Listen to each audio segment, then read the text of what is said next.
Sa paglalaro ng baraha, ito ang terminong Alas!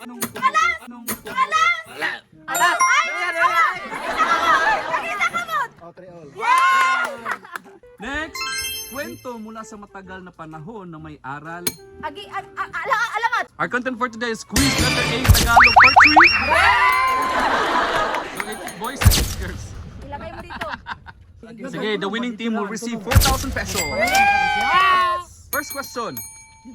Ayong apo danaw. Ayaw! Diha! Why mo labang doon nga kamot?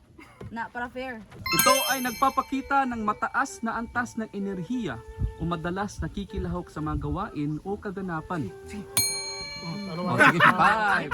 Atleta. Bro. Patay. Oh, atleta kayo. Nasa na nga ni. Oh, sige. Wala mo yung hasip. Question niya.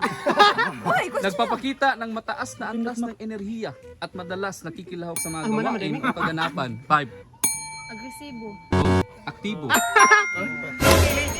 Next, ito ay tumanggap at pangalagaan ang pananagutan o pamamahala sa isang gawain o sitwasyon na mula sa ibang tao.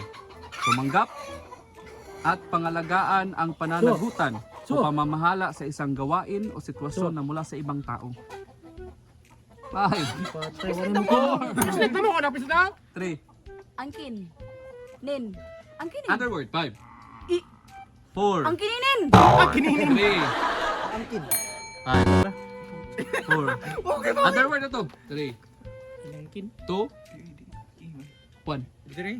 Wana pamangkin. Akuin. Uy, at least. Pamangkin. Next, Good answer.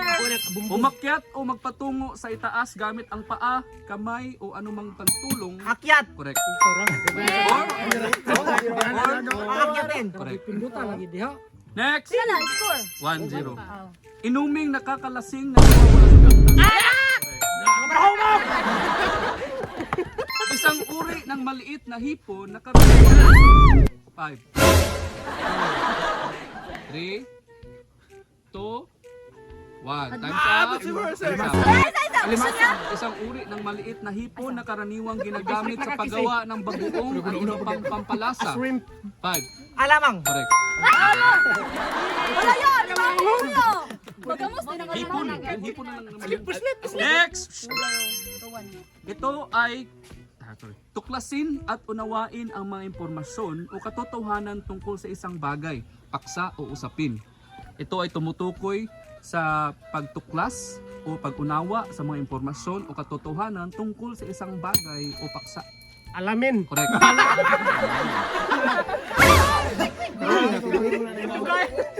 Next question. Tarungin natin girl. Hindi tiyak o sapat sa isang bagay o sitwasyon kulang upang matugunan ang pangangailangan o pamantayan. Hindi tiyak o sapat. Alang-alang. Alanganin. Sino? Next, sa paglalaro ng baraha, ito ang terminong Alas! Nakita ka mo! Next, kwento mula sa matagal na panahon na may aral. Alamat! Correct. Yes! Agimat! Alamat? Next, isang tao o ang kilos ng pag-alaga at pagbibigay suporta ng may pag-iingat sa oras ng pangangailangan upang maiwasan ang pinsala. Isang tao. Alaga. Alagang-alaga. 5. Tao man. Isang tao o ang kilos ng pag-aalaga at pagbibigay suporta ng may pag-iingat sa oras ng pangangailangan upang maiwasan ang pinsala. Ang 5, kulturo. 4, Alipin. alalay. Alalang. Alipin na yan. Ikaw, alipin. Ang kulturo, So, yan. what's the picture Jinjin. ha? Pakais lang mo kay 1, 2, 3. Sige, pinindot na si Palayan, pinindot na si Guys, ay sabi, ay sabi. Go, go! Palakdan. Correct.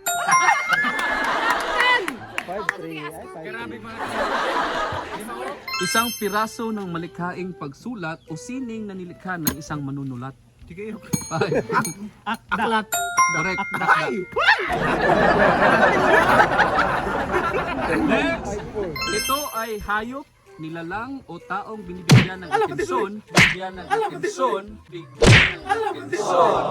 pagmamahal at kalinga. Aso.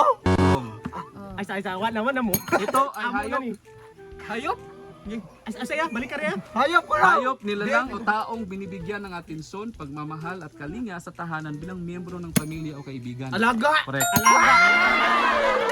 Next, isang bagay, Sige, pundot. pangyayari o karanasan na nagpapaalala at Alaala. Correct. Alaala. Next, pagparatang o pagbintang sa isang tao ng maling gawain o kasalanang labag sa batas. Pagparatang, pagbintang. Akusasyon. Akusado. Akusado. Correct. Akusa. Or akusahan. Correct. Next, isang hindi inaasahan at di sinasadyang pangyayari.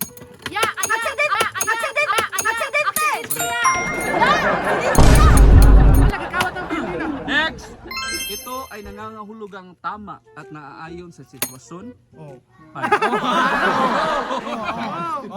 Ayos. Wrong. Sige, kami.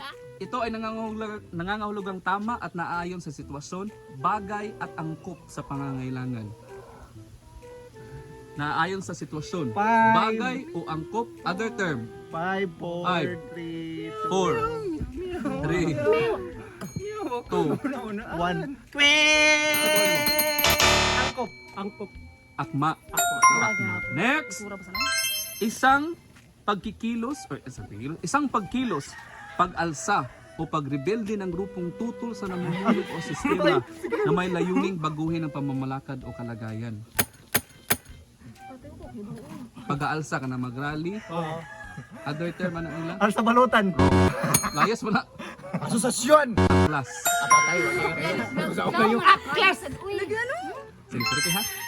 Mga pinong butil o partikulong dumi mula sa lupa, balat, buhok at iba pang materialis na naipon sa ibabaw ng mga bagay dahil sa hindi paglilinis. Okay. Hay! Abog! Four. Abog! Abog! Three. Abog! Alikabok! Abog lang! Alikabok! Abog! Ay, mga abog.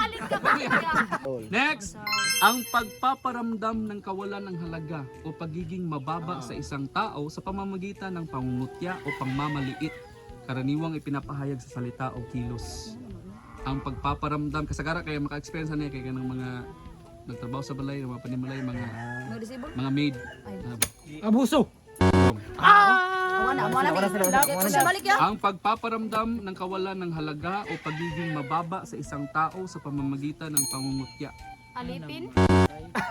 Alipustahin. Next, ito ay ang tawag sa halal na pinuno ng pamahalaang lokal sa isang bayan o lungsod, responsable sa pagpapatupad ng batas, pagdirekta, at pamamahala ng mga proyekto at serbisyo sa kaunlaran. O may tawag ng kanang namumuno. Halal na pinuno ng pamahalaang lokal sa isang bayan o lungsod. Kung sa may Tagalog, sa mayor. Alkalde! Next, paggalaw ng tubig sa dagat o ilog na Alon! Alon! Ya, tara kamatay! Alon ya! Ang kamot na mo yan! Ay, nagkakamot ya! Tatawa kay di ko Oh! Next, Kamot ya! Alon ya! Alon! lalaking magulang ng isang anak,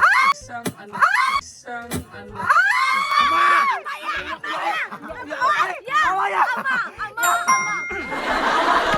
Ala, maruwa nila ya! Gunita nila! Ilapas Ano anong! gunitan? Next. Pambansang daw na Pilipinas.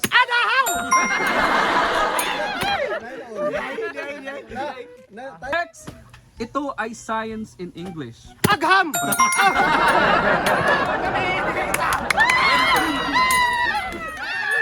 And the winner is Team Boys. Ah, pero close kayong laban, no?